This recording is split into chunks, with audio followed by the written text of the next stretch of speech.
ሞባይላችን እንቅልፋችንን እያደናቀፈ መሆኑን ልብ ብለናል። ሌሊት ለምን እንቅልፍ እምቢ ይለናል? ዶክተር ፌይዝ ኦርካድ በሰሴክስ ዩኒቨርሲቲ የሳይኮሎጂ ምሁር ናቸው። ብዙውን ጊዜ መተኛት የሚያቅተኝ ሐሳብ ሲበዛብኝ ነው። ያን ጊዜ መጽሐፍ አነባለሁ። ሰውነቴ ዘና ማለት ይጀምራል። ከዚያ ሳላስበው እተኛለሁ ይላሉ ዶክተር አሊ ሃሬ በእንቅልፍ ላይ ጥናት የሚያካሂደው ማኅበር የብሪቲሽ ስሊፕ ሶሳይቲ መሪ እና በሮያል በርመተን ሆስፒታል ሐኪም ናቸው። ብዙውን ጊዜ መተኛት የሚያቅተኝ ባሌ አልጋ ላይ ሲገላበጥ እና ሲያንኮራፋ ነው። ይህን ጊዜ አልጋ ያለው ሌላ ክፍል ሄጄ እተኛለሁ ይላሉ። ኢንሶማኒያ ምንድነው? በሳምንት ለ3 ቀናት እንቅልፍ ለመተኛት መቸገር እና ይህም ቢያንስ ለ3 ወራት ከዘለቀ ኢንሶማኒያ ይባላል። የሕክምና እርዳታ የሚያሻው ይህን ጊዜ ነው። አልፎ አልፎ እንቅልፍ እምቢ አለን ማለት ግን ኢንሶማኒያ አለብን ማለት አይደለም። የሚያስጨንቁን ነገሮች አእምሮችን ላይ ካሉ ያነቁናል። እረፍት ማድረግን ሳይሆን ለችግሩ መፍትሔ እንድንሰጥ ይገፋፉናል። ሌላው ደግሞ ዕድሜ ነው። የእንቅልፍ ሰዓት ከዕድሜ ጋር ያረጃል።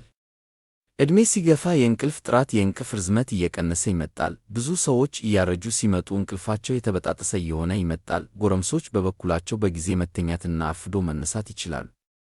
ሲያረጁ ደግሞ ቶሎ ተኝቶ ወፍጭጭ ሳይል መንቃት ይመጣል። ለጭንቀት የተጋለጡ ሰዎች አሉ። ይሄ ነገር አንዳንዴ በቤተሰብ ይወረሳል። ጭንቀታም ሰዎች ለእንቅልፍ ችግር ይጋለጣሉ።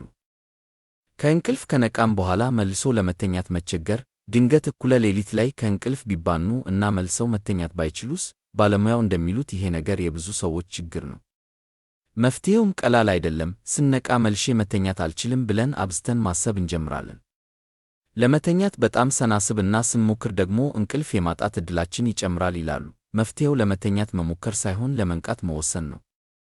ለመተኛት እየሞከሩ እንቅልፍን ከማጥፋት እንቅልፍ በራሱ መንገድ እንዲመጣ መተው የተሻለው አማራጭ ነው። ለምሳሌ ላለመኮላተፍ ስንሞክር የበለጠ እንኮላተፋለን።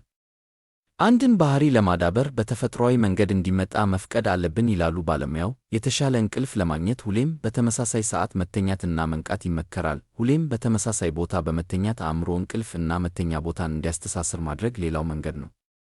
ዶክተር ሃሬ እንደሚሉት ከእንቅልፍ ከነቃም በኋላ ለግማሽ ሰዓት ከአልጋ መነሳት ተመልሰን እንድንተኛ ይረዳል። የእንቅልፍ መድኃኒቶች ከመውሰድ ይልቅ የሥነ ልቦና ድጋፍ ማግኘትን ባለሙያዎቹ ይመክራሉ። ሰዎች የገጠማቸውን ችግር ለመፍታት ወይም ለመቆጣጠር የባህሪ ለውጥ ላይ የሚያተኩረው የሥነ ልቦና ድጋፍ በእንግሊዝኛው ኮግኒቲቭ ቢሄቪየራል ቴራፒ ከ70 እስከ 80 በመቶ በሚጠጉ ሰዎች ላይ አዎንታዊ ለውጥ አሳይቷል። አንዳንድ ሰዎች ማግኒዥየም መውሰድ ለእንቅልፍ ይረዳል ብለው ያምናሉ።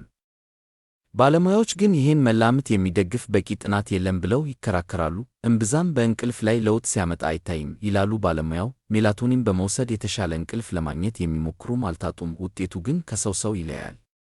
ለሁሉም ሰው ላይሰራም ይችላል። ማረጥ፣ የአልኮል መጠጥ ማብዛት እና ወጥ የሆነ የሥራ መርሃ ግብር አለመኖር እንቅልፍ ያዛባሉ። ማረጥ ለሴቶች አስቸጋሪ የእንቅልፍ መቀረባበር የሚፈጥር ነገር ነው ይላሉ ዶክተር ሃሬ። ይህ የሚከሰተው ደግሞ የሆርሞን ለውጦች ስለሚኖሩ ነው። ከዚህ ሌላ በማረጥ ጊዜ የአእምሮ ጭንቀት በርከት ይላል። አልኮልን በተመለከተ ዶክተር ኦርካድ የሆርሞን ለውጥ መፍጠሩ ብቻ ሳይሆን በሌሊት ለሽንት መነሳትና የአእምሮ እረፍት ማጣትን ያስከትላል። አልኮል የእንቅልፍ ጸር ነው። አንዳንድ ሰዎች ግን ቢራ ስቀማምስ በደንብ እተኛለሁ ይላሉ። በጊዜ ሂደት ግን እውነታው እየተቀየረ ይመጣል። ሌላው ሐኪሙ የሚመክሩት ዋና ነገር ዓይናችንን ለስክሪን አለማጋለጥ ነው። በመኝታ ሰዓት በፍጹም ስልክ አትመልከቱ ይላሉ። ሌሊት እንቅልፍ እምቢ ሲላችሁም ስልካችሁን ከመመልከት ታቀቡ ይላሉ። ይህ ግን ለብዙ ወጣቶች የሚስማማ ምክር አይደለም፣ በተለይ በዚህ ዘመን። ለዚህ ደግሞ መፍትሔው ስልካችሁን ከመኝታ ቤት ውጭ ማሳደር መልካም ነው። ስለተከታተሉን እናመሰግናለን። በሌላ ቪዲዮ እስከምንገናኝ ሰላም ቆዩልን።